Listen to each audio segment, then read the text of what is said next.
स्वर्ग और नरक। एक बुजुर्ग औरत मर गई, यमराज उसे लेने आए। औरत ने यमराज से पूछा, आप मुझे स्वर्ग ले जाएंगे या नरक? यमराज बोले, दोनों में से कहीं नहीं। तुमने इस जन्म में बहुत ही अच्छे कर्म किए हैं, इसलिए मैं तुम्हें सीधे प्रभु के धाम ले जा रहा हूँ। बुजुर्ग औरत खुश हो गई, बोली, धन्यवाद, पर मेरी आपसे एक विनती है। मैंने यहाँ धरती पर सबसे बहुत स्वर्ग नरक के बारे में सुना है। मैं एक बार इन दोनों जगहों को देखना चाहती हूँ। यमराज बोले, तुम्हारे कर्म अच्छे हैं, इसलिए मैं तुम्हारी यह इच्छा पूरी करता हूँ।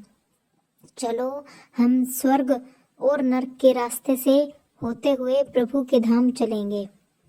दोनों चल पड़े। सबसे पहले नरक आया। नरक में बुजुर्ग औरत ने जोर जोर से लोगों के रोने की आवाज सुनी। वहां नरक में सभी लोग दुबले पतले और बीमार दिखाई दे रहे थे। औरत ने एक आदमी से पूछा, यहाँ आप सब लोगों की ऐसी हालत क्यों है?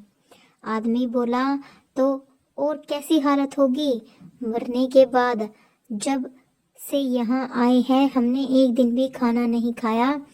भूख से हमारी आत्मा तड़प रही है। बुजुर्ग औरत की नजर एक विशाल पतीले पर पड़ी, जो कि लोगों के कद से करीब 300 फुट ऊंचा होगा। उस पतीले के ऊपर एक विशाल चम्मच लटका हुआ था। उस पतीले में से बहुत ही शानदार खुशबू आ रही थी। बुजुर्ग औरत ने उस आदमी से पूछा, इस पतीले में क्या है? आदमी मायूस होकर बोला, यह पतीला बहुत ही स्वादिष्ट खीर से हर समय भरा रहता है। बुजुर्ग औरत ने हैरानी से पूछा, इसमें खीर है तो आप लोग पेट भर के यहाँ खीर खाते क्यों नहीं? भूख से क्यों तड़प रहे हैं? आदमी रो रो कर बोलने लगा, कैसे खाएं? यह पतीला 300 फीट ऊंचा है। हम में से कोई भी उस पतीले तक नहीं पहुंच पाता। बुजुर्ग औरत को उन पर तरस आ गया। सोचने लगी, बेचारे खीर का पतीला होते हुए भी भूख से बेहाल है। शायद ईश्वर ने इन्हें यही दंड दिया होगा। यमराज बुजुर्ग औरत से बोले, चलो हमें देर हो रही है। दोनों चल पड़े। कुछ दूर चलने पर स्वर्ग आया। वहां पर बुजुर्ग औरत को सबके हंसने खिलखिलाने की आवाजें सुनाई दी। सब लोग खुश दिखाई दे रहे थे। उनको खुश देखकर बुजुर्ग औरत भी खुश हो गई।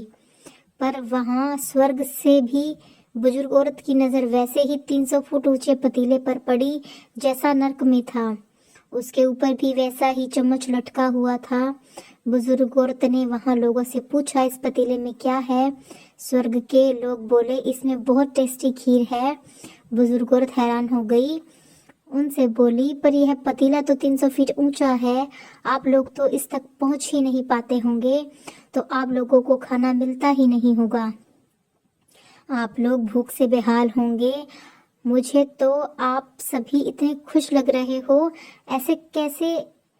लोग बोले, हम तो सभी इस पतीले से भरकर खीर खाते हैं। औरत बोली, पर कैसे? पतीला तो बहुत ऊंचा है। लोग बोले, तो क्या हुआ?